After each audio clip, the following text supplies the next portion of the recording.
Hormuz हो या red सी या फिर मिडिल ईस्ट के समुद्री किनारे, यहाँ बड़े पैमाने पर समुद्री केबल्स बिछी हुई हैं और इनके जरिए दुनिया के अलग अलग देश आपस में जुड़े हुए हैं क्योंकि ये इंटरनेट केबल्स हैं। जी हाँ, दुनिया के लगभग 95% अंतर्राष्ट्रीय डेटा का प्रवाह इन अंडर सी केबल्स के जरिए होता है। सितंबर 2025 की घटना में 4 बड़े केबल्स प्रभावित हुए थे। South east Asia, middle east, western Europe, 4 India, middle east, western Europe cable, falcon, JCX और यूरोप इंडिया गेटवे केबल्स को नुकसान पहुंचा था। भारत में इस समय 17 ऐसे अंडर सी केबल्स रूट हैं। ये मुंबई, चेन्नई, कोचीन, तूतीकोरिन और त्रिवेंद्रम में स्थित 14 लैंडिंग स्टेशन से जुड़े हुए हैं। करीब 30% मामले जहाजों के एंकर घसीटने से होते हैं, जिससे हर साल लगभग 60% खराबियां आती हैं, लेकिन अभी इन्हें जानबूझकर काटे जाने का खतरा मंडरा रहा है। अमेरिकी राष्ट्रपति डोनाल्ड ट्रंप सीज फायर के चक्कर में हैं और इसका तरीका भी ढूंढ रहे हैं, लेकिन नेतन्याहू और IDF अपने टारगेट तय करने और उन्हें एलिमिनेट करने में लगे हैं। इजरायली फोर्सेस ने बीती रात एक स्ट्राइक में ईरानी इंटेलिजेंस डिवीजन के हेड को मार गिराने का दावा किया है। इस हमले में ईरान के इंटेलिजेंस डिवीजन के हेड माजिद खादेमी के साथ ही कुद्स फोर्स में यूनिट 840 के कमांडर असगर बकरी को भी मार गिराया गया।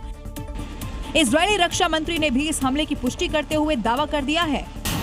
माजिद खादेमी IRGC के एक प्रमुख ईरानी ब्रिगेडियर जनरल और खुफिया अधिकारी थे, जिनकी नियुक्ति जून 2025 में हुई थी। इससे पहले वो 2022 से IRGC के intelligence protection organisation Israel Majid को दुनिया भर में यहूदियों और इजरायलियों पर हमलों का जिम्मेदार मानता था। मिडिल ईस्ट में जारी जंग ट्रंप के लिए अब गले की फांस बनती नजर आ रही है। स्ट्रेट ऑफ हॉर्मूज भी उनकी नाक और अमेरिकी साख की लड़ाई बन गया है, जिसे खुलवाने के लिए ट्रंप ने एड़ी चोटी का जोर लगा दिया है, लेकिन ना तो नेटो साथ आया और ना ही ईरान ने यहां लंगर डाला। इसके उलट ईरान ने यहां टोल वसूलने की प्लानिंग जरूर तेज कर दी,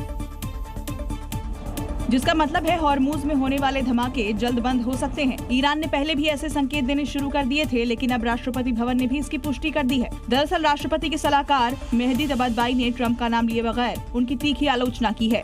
घोर हताशा और क्रोध में आकर उसने अपशब्दों और उद्गारों का सहारा लिया है। इस मूर्ख धूर्त ने अपने पागलपन में इस क्षेत्र में एक पूर्ण युद्ध छेड़ दिया है और अब भी अपनी शेखी बघार रहा है। लेकिन पोस्ट का अगला हिस्सा हॉर्मूज पर उम्मीद जगा रहा है। हॉर्मूज जल डमरूमध्य तभी खुलेगा जब एक नई कानूनी व्यवस्था के तहत थोपे गए युद्ध से हुए नुकसान की भरपाई ट्रांजिट टोल रेवेन्यू के एक हिस्से से पूरी तरह से कर दी जाएगी।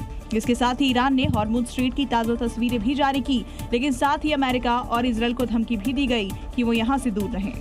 मिडिल ईस्ट में जारी अमेरिकी ईरान युद्ध में हॉर्मूज को लेकर तो तनातनी बरकरार है ही। यहाँ ईरान की ओर से नेवल माइंस बिछे होने की आशंका जताई जा रही है, लेकिन अब एक और खतरा यहाँ मंडरा रहा है और वो है समुद्र में बिछाई गई इंटरनेट केबल, जिसे लेकर ईरान ने एक बड़ी चेतावनी दी है।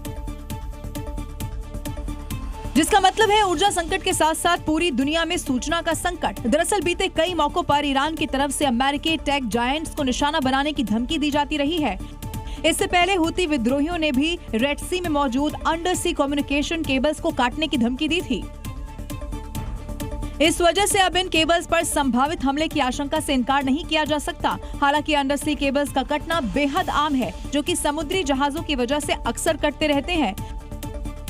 लेकिन मौजूदा तनाव में ईरान और उसके प्रॉक्सी यदि जानबूझकर ऐसा करते हैं तो ये एक बड़ी समस्या बन जाएगी और इंटरनेट ब्लैकआउट जैसी स्थिति महीनों बनी रह सकती है, क्योंकि ये किस जगह और कैसे काटे जाएंगे इसकी जानकारी किसी को नहीं होगी।